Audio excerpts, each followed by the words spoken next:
Welcome to Sustainability Bridges, a Eurosif podcast aimed at building bridges between policymakers, investors, academics, and civil society around the theme of sustainable investing. Eurosif is the leading pan-European association promoting sustainable finance and sustainable investing at the European level. In this podcast, the Executive Director of Eurosif will invite distinguished guests for a 30-minute conversation on current events shaping the sustainable investing community.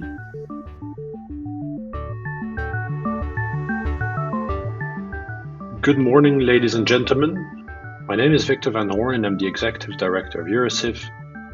For this episode, I'm honored and delighted to be joined by the Executive Director of ESMA, Mrs. Natasha Cazenave.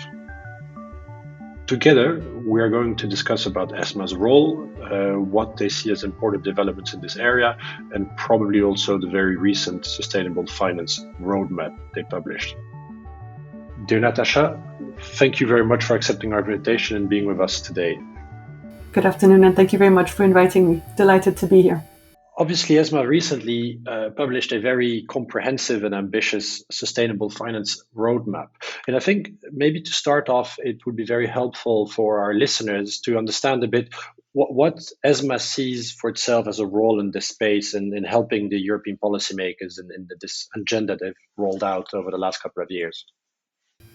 No, thank you very much. I'm very happy to walk you through that. So first, if we go back to 2019, sustainability has been included in the founding regulation of ESMA. So it is really part of our mandate now to take into consideration sustainability in everything we do.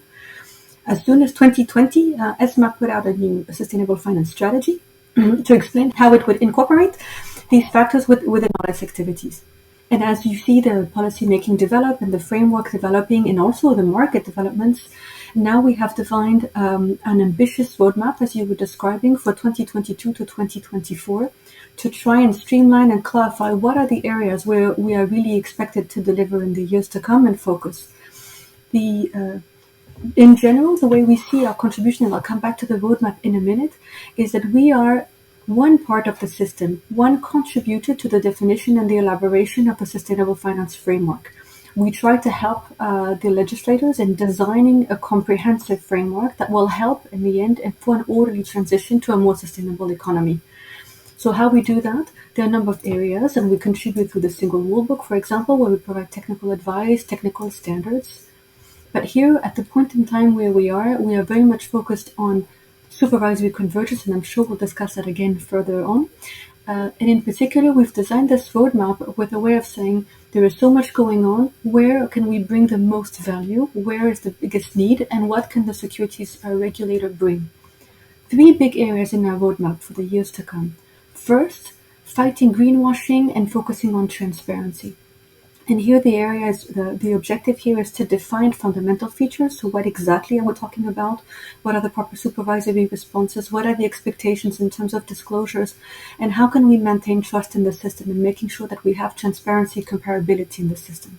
A very important priority. The second one is to be humble and accept that this is a new area for many people in the financial sector.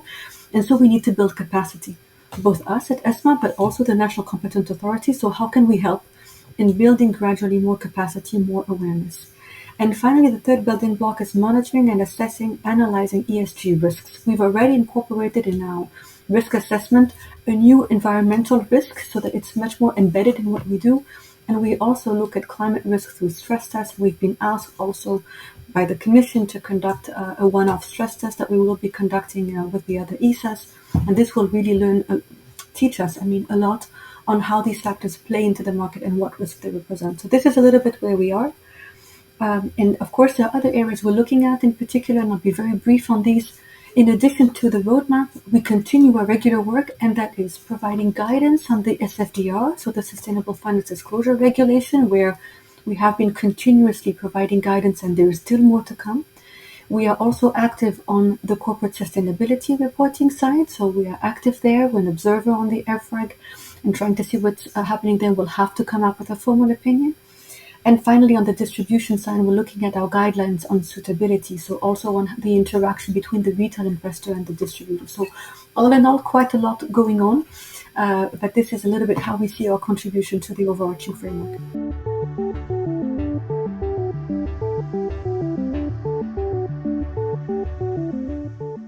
Thank you very much. Thank you. It's very comprehensive, and there are many, many moving pieces at the same time.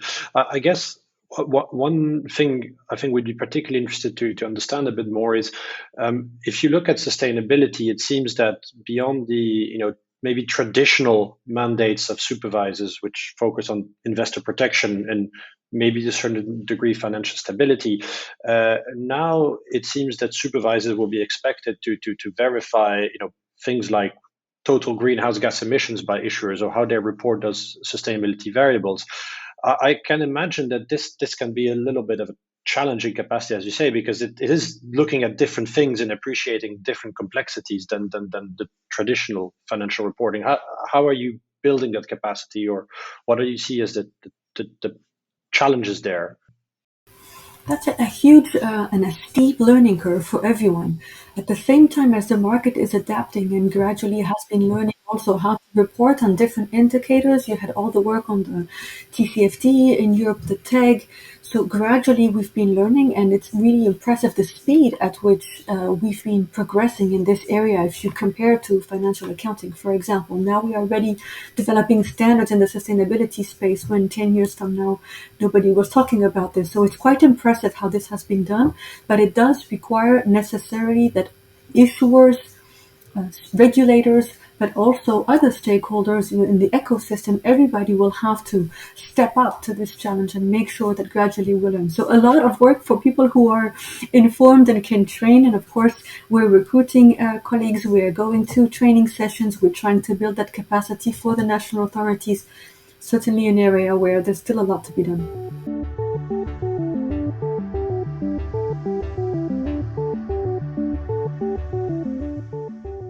Okay, no, thank you. So you've mentioned obviously, I think SFDR, and SFDR is that really the talk of this industry, and maybe for better or for worse, these categories of products, we call them Article 6, 8, 9, seems to have developed in this common language for the sustainable investment industry.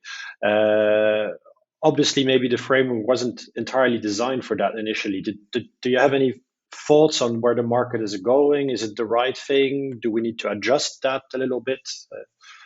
So maybe first, I think to acknowledge what you just said, that a regulation that was clearly designed in the first instance as a transparency regulation, so really putting the information out there, providing disclosure for then investors to make informed decisions and any stakeholders to be able to manipulate the information, clearly has been taken now for as quality labels. So now we see very much the market structuring around that. And that actually creates problems, because what you call Article 8 is actually a very broad category in terms, and it was just designed to say if in any way you refer to sustainability, then you are in Article 8, please provide information. But if it's used as a label or as a qualification, then you have a very diverse set of products there that are not really comparable. So that's a very big challenge. Same for Article 9, that's supposed to be very demanding, and we're here also. We see some challenges in the understanding. So certainly from our perspective, something that needs to be looked at.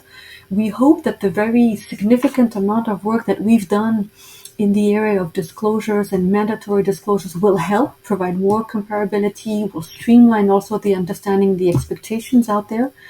But certainly we also think that going ahead, we might need to consider further clarification. So one way to look at it could be to develop further standards or labels. This is something we need to consider as we move ahead. So in the short term, hopefully mandatory disclosure will help. And going ahead, we would hope that then we would have a bit more clarifications, potentially with labels. One thing to look at, I think, from our perspective is the scale. Because if we look at the figures, I think we had data from Morningstar recently that was saying that approximately 30% of the funds sold in the EU were Article 8, Article 9. So that is really a massive amount. And I think the assets under management, if I'm not mistaken, out of March was 4 trillion euros. So we are talking about a very significant market. We are talking about material figures. So we have a duty to make sure that the information out there is clear and understandable, and the investor knows whether he is investing and it will have an impact, or whether he's just investing in any regular product that just has an insignificant sustainability component to it. And that's very important from our perspective.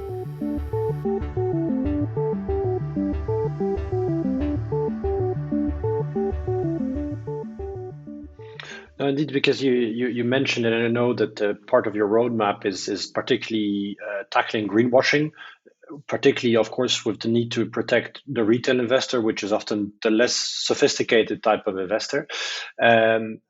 On the other hand, obviously, and we can't ignore that, there's a lot of data challenges for the investors to source the right data and the precise data from companies.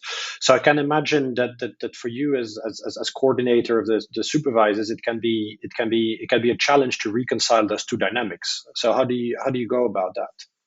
So for greenwashing, you have many angles to it. First, we need to understand that overarchingly, this is an investor protection angle. Why we are interested in why we talk about greenwashing is because at the end of the day, we want to make sure that we see many more EU citizens aware of the challenge. They want to contribute, they want to take part. We want to make sure that when they make that investment decision, they're not deceived and they are actually investing where they think they are investing.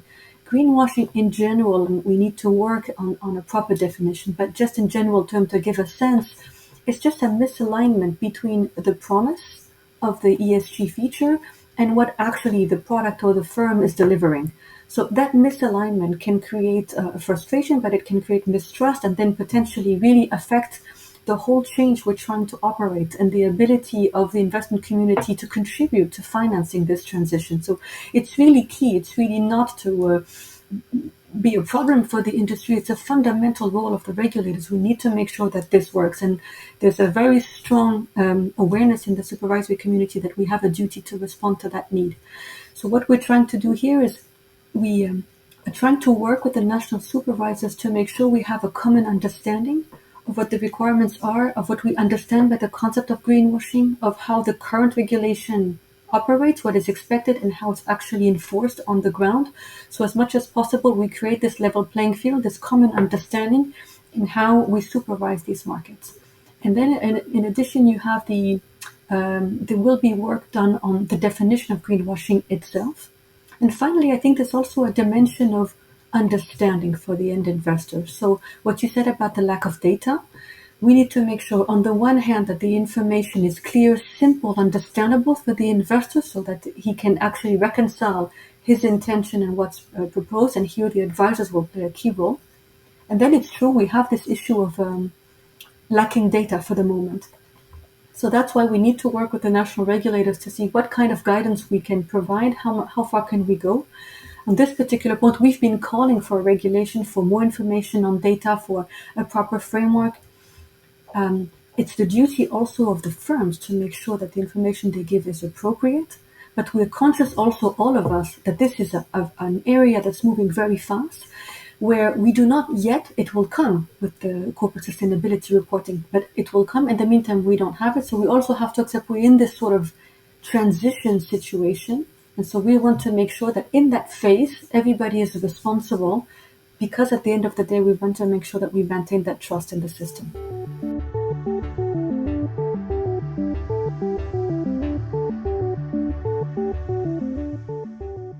Thank you. And so it's interesting because you mentioned indeed the importance of data providers. I think that everyone in this industry acknowledges that they're playing a critical and probably ever more growing role. And so I know ESMA has made some comments on that publicly about having to look in this part of the market as well. Do you see any major challenges there from a supervisory perspective for yourself, looking at those data providers? Could you maybe tell us a little bit more about that? Yes, certainly. So we've been talking about this framework, and so this framework is composed of different building blocks, and to get it right, we need to contribute and finally develop a comprehensive framework that will provide proper rules throughout the sustainable investment chain. So for the moment, we have requirements for disclosures for financial market participants and products. We are now having, we had an agreement with the legislators on corporate sustainability reporting. One area that we feel is missing is a proper framework for the ESG data ratings and providers. Why? Because this is one piece of the chain that is very much used precisely for information, to make informed decisions, to feed into the market. So I think the Commission is conscious about this. We have first publicly said that we thought there should be proper framework, not to standardize the methodologies, but to have a proper framework on disclosure of the methodologies, clarity on how they are led. There's a lot of different information out there. It's fine to have different views on how you assess ESG factors in this area, but there should be proper transparency and regulation. So we're calling for that. And what we did is we launched a call for evidence this year to look at the market and how it's structured. And we very recently released the outcome of that analysis, and we found that there were a little bit less than 60 providers, mainly a very large number of small firms in the EU and a very small number of large firms that are non-EU based. A lot of them are very similar in nature to the type of role we have in credit ratings. So we just think that if you look at the way the framework is structured, this is the missing piece. We believe that the European Commission is fully aware. They've launched their own consultation, and we're hopeful that this building block will also find its way into the overall framework at the end.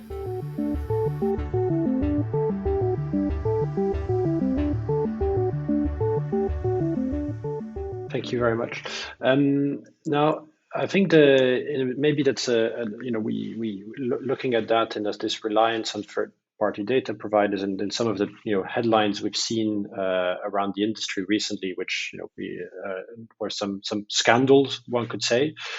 How worried are you that we may see more of those, or do you think that the industry is going in the right way? What's your perspective on this? So I think, as I was saying, the industry is very material. So we are seeing a very strong demand, and this is driven both by retail and institutional investors. So this is a growing market. At the same time, there's also a lot of appetite from the provider side to develop products that meet this demand, and there's an overarching number of incentives to push the market in this direction of having more sustainable products, more ESG products, etc. So one would expect that with the scale, the risk of greenwashing is increasing. So in that context, the national authorities and ESMA were very, I wouldn't say concerned, but we are very aware of the importance of being on the ground and of making sure. So we see a little bit of a shift from pure interpretation, rule-making focus to more supervision and enforcement. And this is also something that we're doing with the supervisors, so discussing practical cases, making sure we can bridge the gap and have common views on how we do that.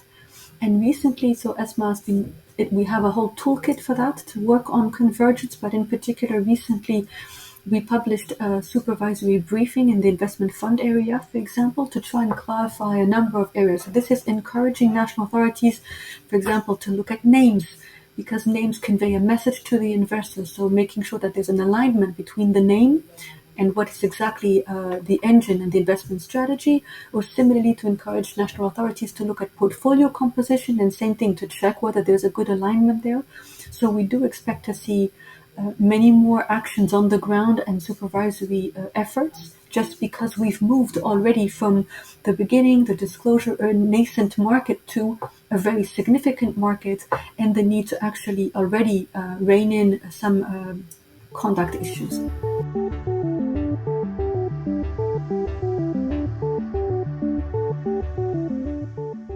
No, you're right, and I think it was PwC published a study showing that most asset managers in Europe, the expectation was that they would stop issuing non-ESG products as of 2022 or 2023. So the market is clearly growing in that direction. So it's maybe what's interesting is to get your perspective.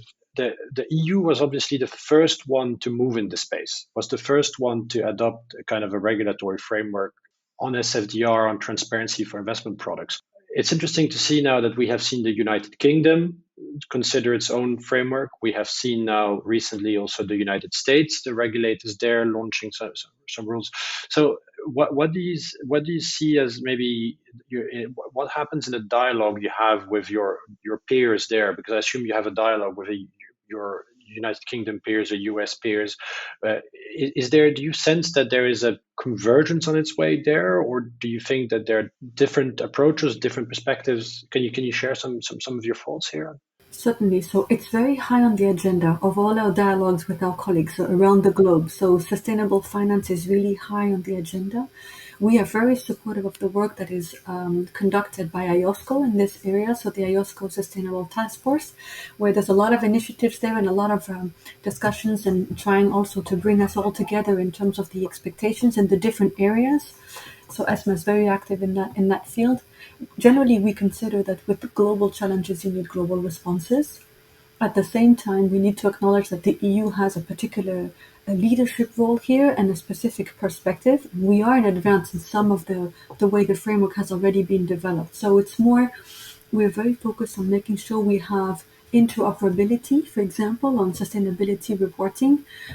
We're active and looking. We very much welcome the first draft standards that came out of the ISSB. That's a very positive development.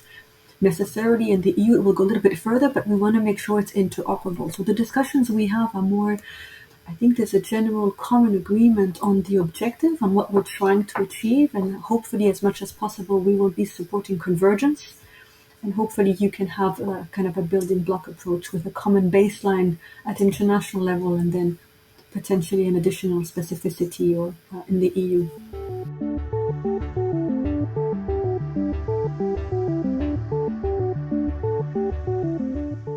No, it's interesting because you say this convergence at international level.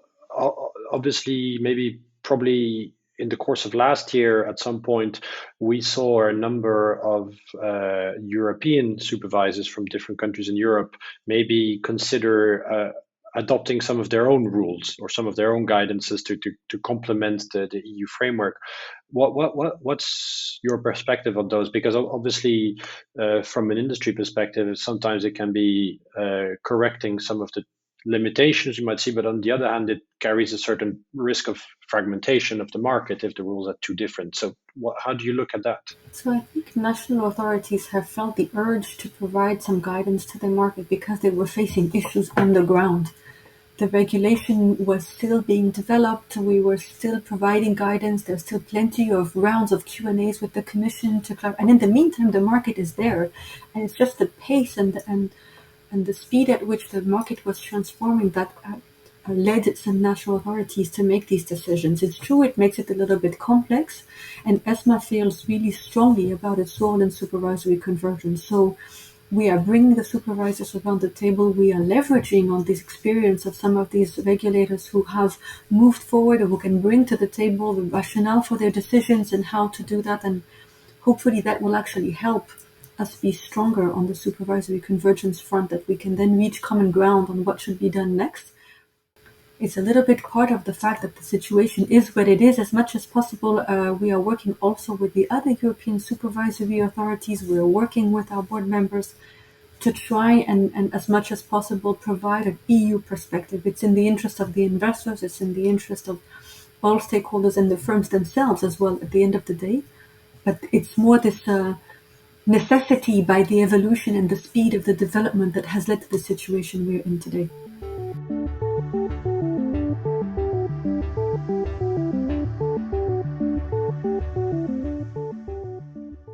Okay, thank you very much. So we've covered a lot of ground already, but I think I can imagine coming back to this investor protection, which really comes very strongly at the core of your roadmap. And I know you've said you're busy developing those guidelines for suitability and for integrating this sustainability dimension there.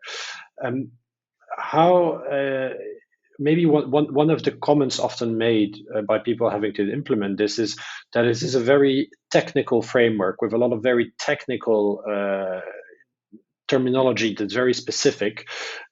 Yet on the other hand, there's this challenge of wanting to convince people in an easy way that this is potentially a good investment. How do you? What's your vision for bridging that gap or dealing with that challenge? There are many aspects to this. I think if you just go to the core of your question on investor protection and how do we keep them on board with a very complex framework, It's for us to make it understandable. The situation is complex, the ESG factors is complex, the sustainability transition is complex, but we need to make it simple. So it's also a duty of all of us to transform this complexity as we define rules and templates and disclosures. At the same time, there's a very key role for financial advisors in this space. And financial advisors, they need to be able to be trained, they need to be able to understand, listen to the preferences of the investor, be able to cater to their needs. So we're very much working on the templates, on the trainings, and also we need to work on financial education and investor education more broadly for sustainability factors. So it's on all the fronts that we need to work to make sure that we are capable of making the complexity of the framework should not be an issue for the investor at the end of the day. The investor should just be able to say, I have a preference, I do not, I want to contribute in this way or not. And we hope that the amazing work that has been done in defining some of these templates, even if there are still a few questions that are considered a little bit difficult, it's in that direction in terms of the making it simple, making it visual, and trying to accompany the investors in this journey. So we hope that will help.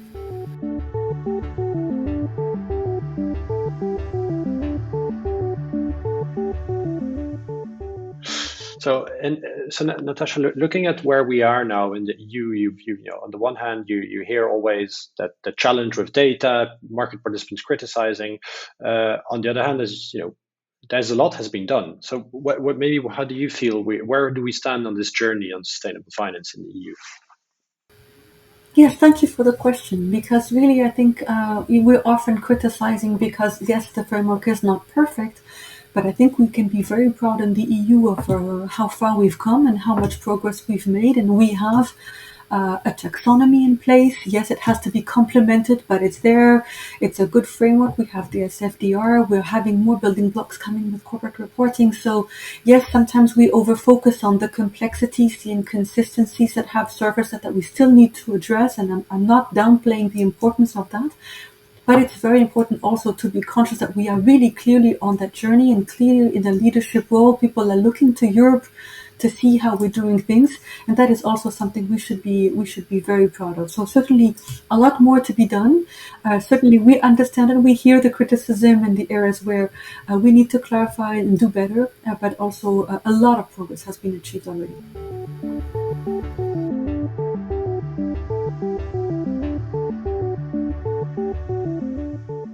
And obviously, ESMA also recently announced the creation of this consultative working group, combining, I think, stakeholders from industry, some academics, some more maybe civil society.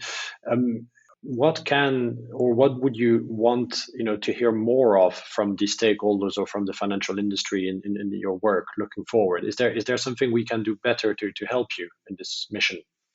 No, absolutely. And I should have said that at the outset. Actually, it's on this journey. Again, I said we have to be humble, and it's extremely important. In everything we do at ESMA, we try to engage and be open to contributions, make sure we understand the challenges in the market. In this area in particular, we feel very strongly that we need to be able to listen to stakeholders of all kinds. So you mentioned them. But in particular, in this area, we've just launched this consultative working group, and I'm extremely proud because I went to the kickoff meeting and I was amazed by the array of quality experts we have there. So academics, people coming from rating agencies, issuers, accounting people, rating people, and we have them all there, and they're going to help us be stronger. They'll help us identify issues. So we mentioned some inconsistencies, implementation challenges. Some of these firms also are cutting edge. They've been at the forefront of implementing and thinking about these issues, so they can also bring that knowledge to us, and it will help us be even faster or better in how we also think about our regulations. So no, I'm very proud that we have this group. It's very important for us, and I take the opportunity also to thank Eurosif for the recent recommendations that you published, because even though we may not necessarily agree on everything, it's very important that we get those contributions, that we understand how you see the market, that is fast evolving, and where you see that more things can be done, that you have some concrete proposals to put on the table. And we very much welcome those contributions. They will help us get better and be faster in resolving issues.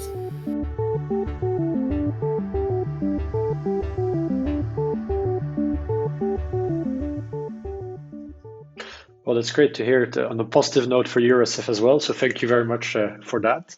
I think we've covered much ground today. So Natasha, I want to thank you very much for taking your time to be with us today and enlightening our listeners about the incredibly important role that ESMA plays in this agenda. So thank you very much again, and we will hope to welcome you again on future editions of this podcast. Thank you, Victor. Speak to you soon. Thank you.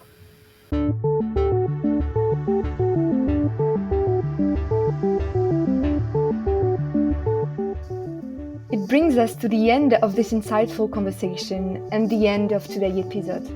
Thank you very much for listening. Do not hesitate to like, follow and share this episode of Sustainability Bridges. Eurosif will continue in the next episode to bridge the gap between the policymaking and the practice of sustainable investing with the help of distinguished guests. In the meantime, please visit our website and follow us on social media to stay tuned. See you next time for a new episode of Sustainability Bridges.